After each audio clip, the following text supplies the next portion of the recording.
Ndikinimeki, ville en devenir. Des géants massifs pierreux, sertis d'alpages verdoyants, des allées d'acacias, raies protectrices des bâtisses coloniales qui côtoient un enchevêtrement d'habitations modernes et de masures, Ndikinimeki dévoile son charme suranné des villes coloniales et étale en sourdine ses atouts.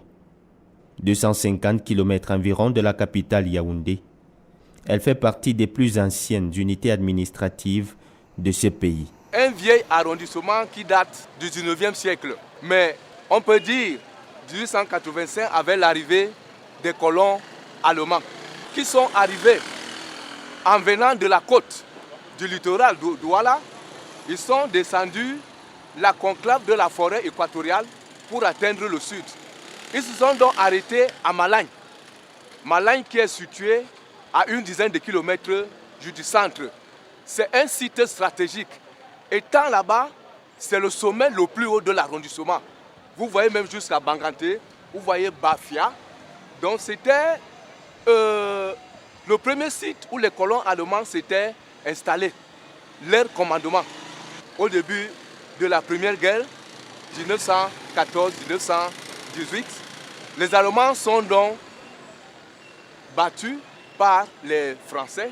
Et c'est les Français maintenant qui déplacent donc le site laissé par les Allemands à Malagne. Il y a même les vestiges. Il y a leurs bâtiments, on voit tout, pour venir donc s'installer là où vous voyez. Les bâtiments qui sont là, il y a la sous-préfecture, il y a le dispensaire, il y a la gendarmerie, qui sont construits la même année que ce que vous voyez là à Yaoundé, à la poste centrale. C'est à ce fauve de la forêt que le peuple banais doit sa force et son esprit de guerrier.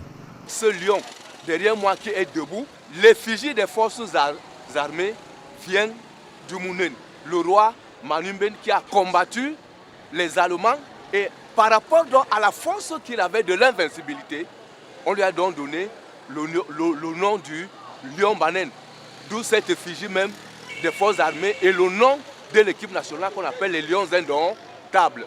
Donc l'État du Cameroun doit beaucoup au banen.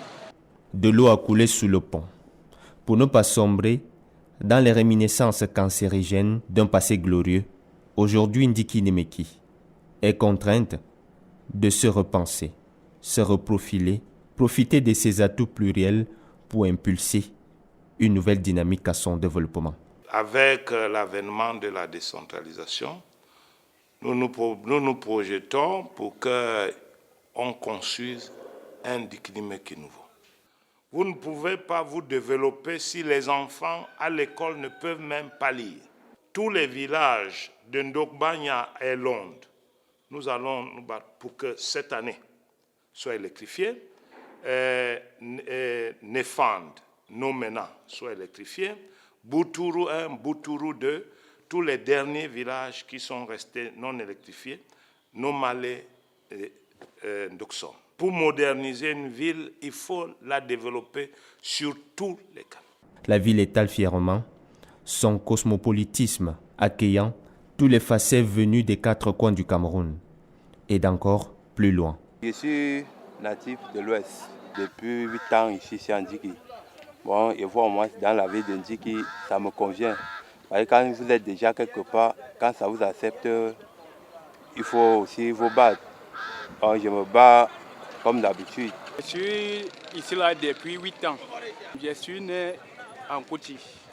Je suis finalement maintenant ici à Ndikiminendiki. Bon, je suis venu commencer mon activité ici là. Et on vit bien ici là, ça se passe bien parce que tout le monde d'ici, nous sommes bien avec eux. Je suis venu ici, j'étais quand même célibataire. Mais comme je suis arrivé ici là, j'ai eu un peu de moyens, je me suis marié ici là. J'ai 2 enfants d'ici. 2650 km² de forêts luxuriantes, des terres fertiles, innervées des cours d'eau, un capital humain sans cesse croissant, des facteurs sur lesquels s'adosse le développement de cette localité. Ndikinimeki, c'est d'abord les hommes. Quand on a 55 000 habitants, on peut les mettre à contribution pour leur propre bien-être. Ndikinimeki est une commune essentiellement agricole et forestière. La commune a aujourd'hui une forêt communale avec des forêts communautaires qui sont en périphérie. Nous voulons mettre ces forêts en exploitation pour pouvoir booster les revenus.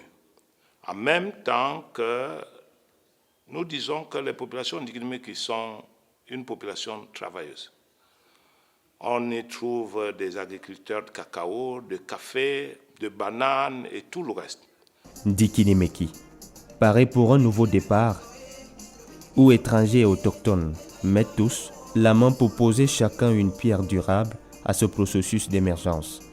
Les véritables bénéficiaires sont les fils et filles de cette contrée, mais davantage toutes les personnes avides de connaissances et curieuses de découvrir la diversité culturelle et linguistique de notre pays.